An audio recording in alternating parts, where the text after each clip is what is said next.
Assalamualaikum warahmatullahi wabarakatuh. Perkenalkan, nama saya Muhammad Yusuf Islam, NRP 15 2023 156. Pada kesempatan kali ini saya akan menjelaskan di makalah tugas 9 itu tentang deteksi kasus saya, deteksi metode saya yang gunakan itu deteksi anomali pada perawatan tanaman menggunakan metode atau algoritma isolation forest. Nah, baiklah. Pertama adalah latar belakang dulu. Nah, perkembangan machine learning memberikan dampak signifikan dalam pertanian dan membantu proses ribuan data sensor secara otomatis. Dan pola perawatan yang tidak sesuai dapat menyebabkan pertumbuhan tanaman yang tidak optimal, yang sulit dideteksi secara manual. Untuk solusinya, kita menggunakan anomaly detection. Anomaly detection ini mampu mengidentifikasi pola menyimpang secara otomatis tanpa memerlukan label dari data sebelumnya.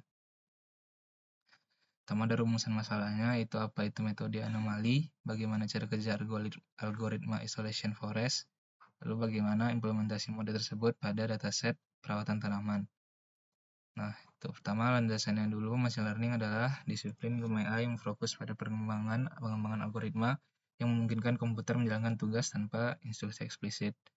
Lalu karena ini anomaly detection ini termasuk dalam unsupervised learning. Unsupervised learning adalah algoritma yang digunakan pada data tanpa label yang bekerja mandiri untuk menemukan struktur, kemiripan, atau anomali.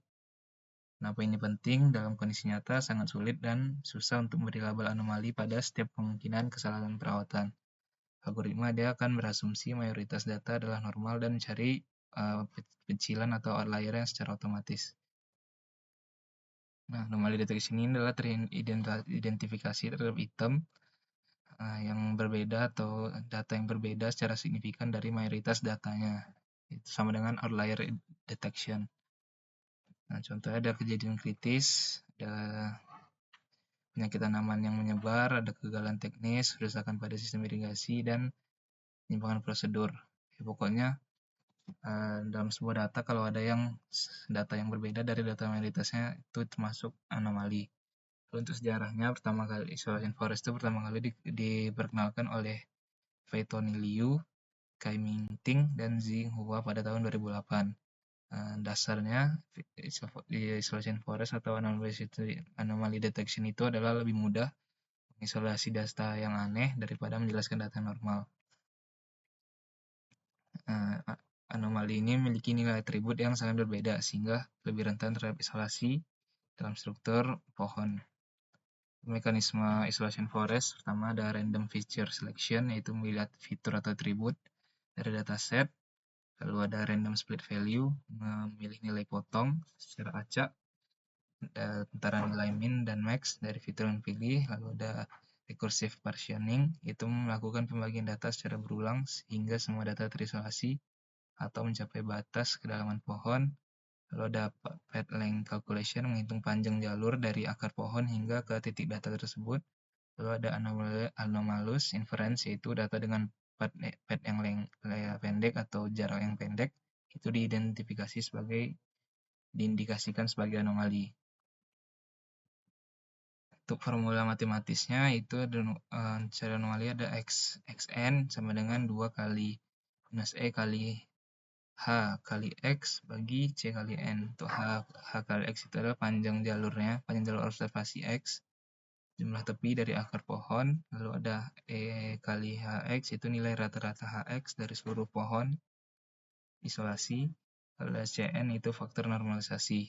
Itu cn 2 kali len kali n kurang 1 kurang 2 kali n kurang 1 bagi n. Nah, S ini untuk anomali kuat tuh S-nya lebih dari 1. Kalau tidak ada anomali yang jelas tuh S-nya sama dengan 0,5. Lalu untuk S yang normal atau normal, datanya itu S kurang dari 0,5. Untuk kelebihannya, untuk computational efficiency, kompleksitas waktu linear yang sangat cepat untuk big data, low memory footprint, tidak perlu perhitungan jarak antar titik, yang lebih hemat memori, lalu high dimensionality, efektif pada data pada banyak variabel, lalu nggak perlu no training labels, itu tidak memerlukan data yang berlabel lah. Lalu untuk kekurangannya itu sangat sensitif terhadap parameter. Jadi performanya itu sangat bergantung pada parameter contamination atau ya ada parameternya lah. Lalu ada aksis parallel splitting, yaitu kesulitan deteksi anomali yang berpola, diagonal, atau melingkar. Lalu ada low interpretability, yaitu model memberikan skor namun tidak jelas fitur mana yang berkontribusi. Lalu metodologi dataset yang saya gunakan ada jenis tanaman, penyiraman, pupuk, cahaya. Lalu tahap penelitian ada data acquisition, data historis, data pre-processing, modeling, dan evaluasi. Untuk dataset ini, dataset tanaman 1, 2, 3, 4, 5, 6, 7, 8, 9, ada 9 fitur. Ada jenis tanaman, penyiraman per hari, jenis pupuk, paparan cahaya per jam, kelembapan tanah, tinggi tanaman, kondisi tahun, dan anomali label ya.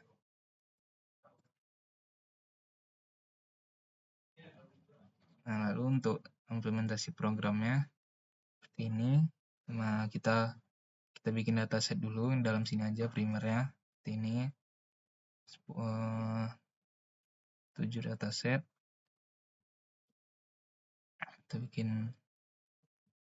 Lalu kita lakukan pre-processing. Itu mengubah fitur kategorikalnya menjadi numerik, itu tanaman, pupuk. Jadi numerik deh. Lalu menentukan fitur yang digunakan dalam pemodelannya, dalam anomaly detection itu tanaman encounter, ada penyiraman, ada pupuk, lalu ada cahaya. Lalu ini kita latih modelnya menggunakan isolation forest. Contamination tadi, parameter tadi kita asumsikan terdapat 20% outliernya dalam data ini. Lalu Navstate 42, ini anomaly status, modul predict X yang ini. Lalu outputnya 1 itu mengindikasikan normal dan -1 mengindikasikan anomali. Kita taruh di anomali status, anomali if X kurang dari 1, kalau enggak 1 sama dengan normal. Kita jalankan dari data yang ini tadi, kita lihat dari pola penyiramannya organik, cahaya, normal 1, tidak, comat 3, organik 7, normal. Nah, cabai 1, penyiraman 1, pupuk kimia, cahayanya 2 jam. Nah, itu termasuk anomali karena jaraknya gitu pendek deh. Kalau ini kan panjang nih, panjang dari normal. Nah, cabai 3, cabai kimia 3 juga termasuk anomali. Jarak yang pendek, topetnya yang pendek.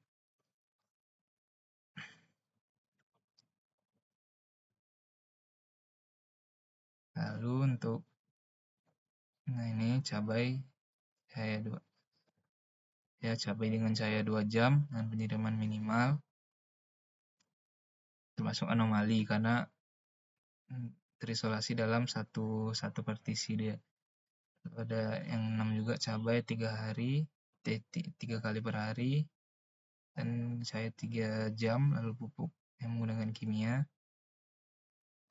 juga termasuk anomali. Lalu untuk yang manualnya, contohnya ada data normal, cahaya 8 dan jam cabai, yang normal 7 jam tomat, lalu anomali 2 jam cabai. Kenapa anomali? Karena kita lihat deh jumlah partisinya. Kita lihat yang 8 ini terdapat 2. 7 jam ada 2 partisi. Tergolong normal. Nah, yang C ini, yang cabai, biasanya 2 jam. Nah, karena kalau 2 jam berarti dia partisi 1, karena udah ditebak lah. Jadi 1 dia. Nebaknya 1 pendek, jadi 1 partisi, makanya pendek. Nah, karena pendek, makanya jadi anomali. Kesimpulannya, untuk efektivitasnya, isolation forest terbukti sangat efektif deteksi anomali secara unsupervised tanpa memerlukan label data. Lalu untuk efisiensinya, struktur pohon, treesnya memungkinkan deteksi berjalan cepat dan efisien, yang potensial untuk sistem IoT real time. Untuk akurasinya, path length atau panjang jalurnya terbukti efektif membedakan variasi normal dan anomali. Mungkin itu saja yang bisa saya sampaikan. Kurang lebih mohon maaf. Wabillahi taufiq wal hidayah. Assalamualaikum warahmatullahi wabarakatuh.